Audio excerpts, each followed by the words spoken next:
নমস্কার, সবাইকে জানাই জামাই ষষ্ঠীর অনেক অনেক শুভেচ্ছা। আজকে ছিল জামাই ষষ্ঠী, তাই সকালবেলা আমরা সবাই ঘুম থেকে উঠে গেছিলাম। মাও আগে উঠে গেছিলো, বাড়িতে পুজোও সেরে নিয়েছিল। আর তারপর মা ঠাকুর ঘর থেকে সমস্ত বাসনপত্র নামিয়ে দেওয়ার পর আমি ষষ্ঠীর জন্য সব কিছু একদম রেডি করে নিয়েছিলাম। এখানে দেখো, মা কিয়ানকে আগে ষষ্ঠীর জলটা দিয়ে নেবে, কারণ কিয়ানকে দিয়েই মা ষষ্ঠীর জলটা দেয় আগে, তারপর হাজব্যান্ডকে দেয়, আর তারপর সবার শেষে আমাকে দেয়। তাই এখানে কিয়ানকে মা প্রথমে ষষ্ঠীর জল দিয়ে নিচ্ছে, আর হাওয়া যে বাতাসটা দিতে হয় সেই বাতাসটা দিয়ে নিচ্ছে। তারপর আমার হাজব্যান্ডকে কিন্তু মা দেবে।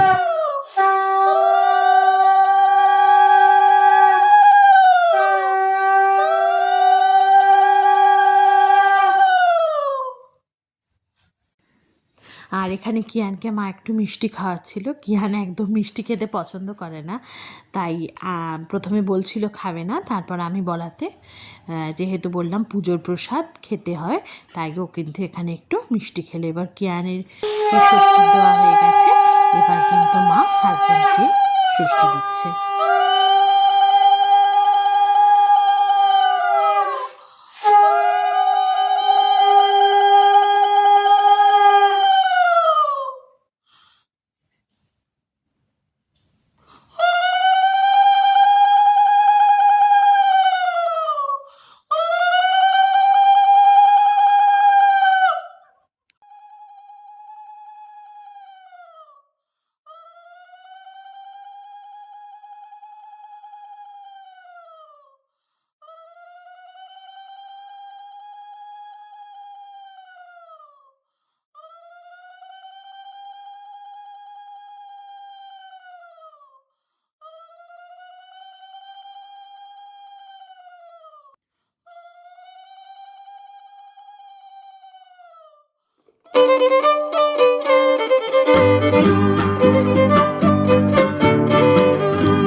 আর এদিকে দেখো, কিয়ান কিন্তু চুপ করেই বসে বসে সমস্ত অনুষ্ঠানটা করতে দিল, কারণ ও পুজো পার্বণে এমনি অন্য সময় দুষ্টুমি করলেও কোনো রকম পুজো পার্বণ বা অনুষ্ঠানে কিন্তু একদম চুপ করে বসে থাকে।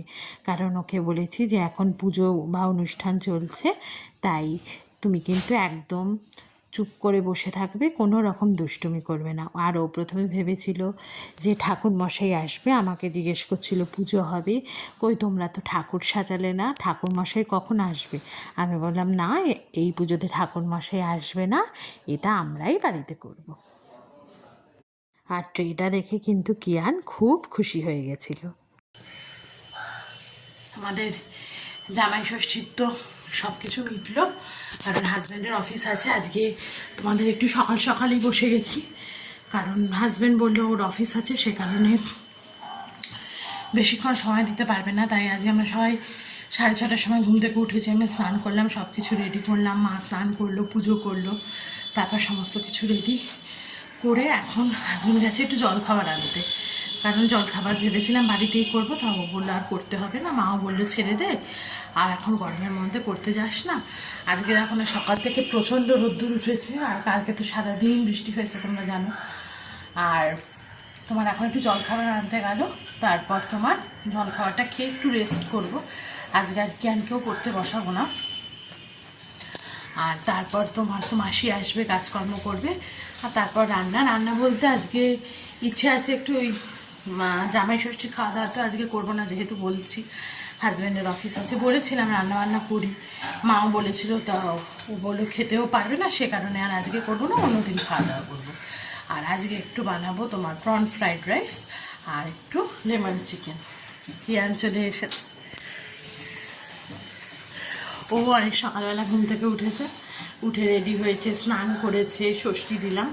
এবার আমি বললাম আজকে তোমাকে পড়তে বসতে হবে না, এমনি খেলা করো, ড্রয়িং করো, এইসব করো। আর এবার আমি একটু বসি, সকাল থেকে একটানা কাজ করছি, তারপর হাজব্যান্ড এলে ব্রেকফাস্ট করবো, তখন তোমাদেরও দেখাচ্ছি।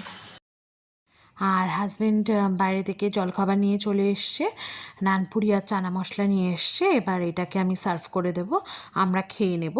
আর মাসির আসতে যেহেতু এখনও অনেক দেরি আছে, কারণ এত তাড়াতাড়ি তো মাসি আসবে না, মাসির আস্তে আস্তে 11টা 11:30, তাই মাসির জন্য রেখে দেব। পরে যখন মাসি আসবে তখন কিন্তু আমি ব্রেকফাস্টটা গরম করে দেব। আর এখন প্রথমে হাজব্যান্ডকে দিয়ে নিচ্ছি, তারপর কিন্তু মা আর আমি খাবো।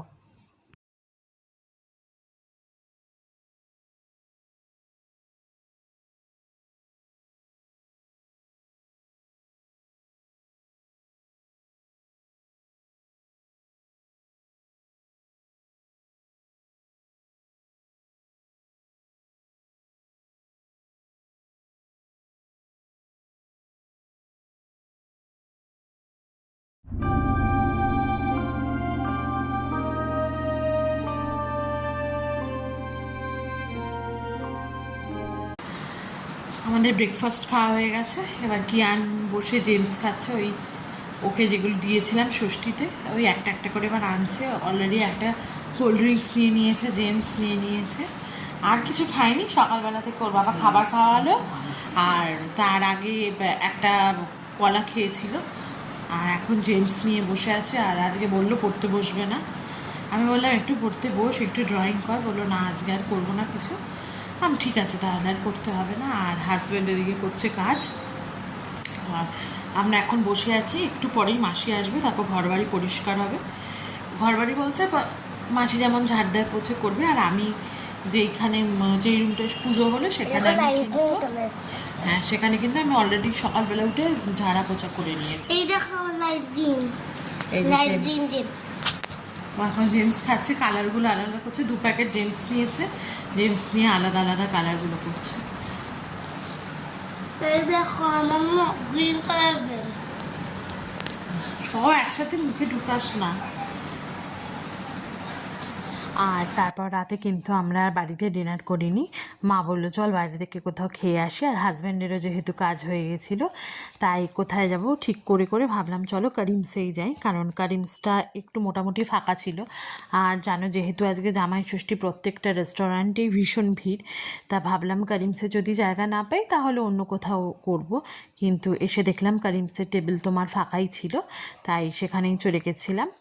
আর এখানে এসে আমি প্রথমে মেনু কার্ডটা দেখলাম কি খাবো, আর কিয়ানকেও কিন্তু আমরা বাড়ি থেকে আজকে কিছু খাইয়ে আনিনি। কিয়ানকেও বলেছি তুমিও কিন্তু আজকে আমাদের সাথেই ওখানে ডিনার করবে।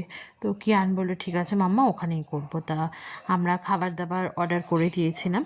আর এখানে দেখো আমি মা বসে আছি, কিয়ান ওর বাবার সঙ্গে বসে আছে আর ওয়েট করছে কখন খাবার আসবে। আর প্রথমেই আমরা নিয়ে নিয়েছিলাম ফিশ ফিঙ্গার, আর ফিশ ফিঙ্গারের সঙ্গে স্যালাড আর চাটনি দিয়েছিল। আর কিয়ানকেও দিয়েছিলাম, কারণ ছোটোবেলা থেকে একটু অভ্যেস করানো ভালো। আর যেহেতু আমরা মাঝে মধ্যেই বাইরে যাই, সব সময় তো খাবার ক্যারি করা যায় না, তাই সেক্ষেত্রে কিয়ানকেও চেষ্টা করি অল্প অল্প করে বাইরের সঙ্গে একটু অ্যাডজাস্ট করানোর। আর না হলে কিয়ান বাড়িতেই তো খাওয়া দাওয়া করে। আর এখানে মাও খাচ্ছে, আমিও খাচ্ছি। ফিশ ফিঙ্গারটা কিন্তু খেতে খুব ভালো ছিল। প্রথমেই ভেবেছিলাম বুফেতে খাবো, তারপর হাজব্যান্ড বললো আর বুফেতে খেও না, বরঞ্চ অর্ডার করেই খাই, কারণ মা বারবার গিয়ে নিয়ে আসতে পারে না, অসুবিধা হয় মায়ের। তাই আমরা এখানে ফিশ ফিঙ্গার অর্ডার করেছিলাম আর তার সঙ্গে অর্ডার করেছিলাম চিকেন চিজ মালাই কাবাব। ওটাও ঝাল ছিল না, কিন্তু কিয়ানকে বলেছিলাম খাবে কিনা, কিন্তু কিয়ান কিন্তু খায়নি। তাই কিয়ানকে দিয়েছিলাম, কিন্তু কিয়ানের ওটা ভালো লাগেনি, সে কারণে খায়নি। আমি বললাম ঠিক আছে, যেটা ভালো লাগে তুমি সেটাই খাও। চিকেন চিজ কাবাবটা নাকি ঝাল, কিন্তু এদিকে গ্রিন চাটনি দিয়ে কিন্তু কিয়ান ফিশ ফিঙ্গার খেলো। আর তারপর আমরা অর্ডার করেছিলাম বাটার নান, আর তার সঙ্গে চিজ চিলি নান, আর করেছিলাম পেশোয়ারি মাটন। তো সেটা খেতেও বেশ ভালো ছিল। আর এখানে কিয়ানকে আমি বলেছিলাম যে একটু নান খাবে কি না, কিন্তু কিয়ান বললো না আমার পেট ভরে গেছে, আমি আর খাবো না। আর তাই কিয়ানের জন্য একটা মকটেল অর্ডার করেছিলাম। আমরা খাইনি, কিয়ানকেই শুধুমাত্র দিয়েছিলাম। তো কিয়ান সেই মকটেলটা খেয়েছিল, আর ওকে ওর পাপা একটু অল্প বাটার নান দিয়েছিল, তখন কিন্তু ও সেটা খেলো। তারপর ওখান থেকে ডিনার করে আমরা দেখো বেরিয়ে গেছি। আর বেরিয়ে আমরা গাড়িতে উঠে পড়লাম, কারণ তখন কিন্তু না অল্প অল্প একটু বৃষ্টিও পড়ছিল, তাই আর বেশি লেট করিনি। তাই গাড়িতে উঠে ওখান থেকে কিন্তু আমরা একটু বেরিয়েছিলাম, একটু চারিদিক ঘুরলাম। ঘুরে নিয়ে তারপর কিয়ানকে মা জিজ্ঞেস করলো যে তুমি আইসক্রিম খাবে কি না। তা কিয়ান বললো যে আইসক্রিম খাবে। আর যেহেতু কিয়ান তেমন কিছু খায়নি, তাই আমি বললাম যে তাহলে একটু আইসক্রিম খা, তাহলে পেটটাও ভরে যাবে, কারণ রাতে গিয়ে তো আর কিয়ানের খাওয়ার মতন কিছুই নেই। তাই আমরা সেখানে কিন্তু একটু আইসক্রিম খেয়েছিলাম। আর তারপরে আমরা বাড়ি চলে এসেছি, আর কোথাও কিন্তু ঘোরাঘুরি করিনি।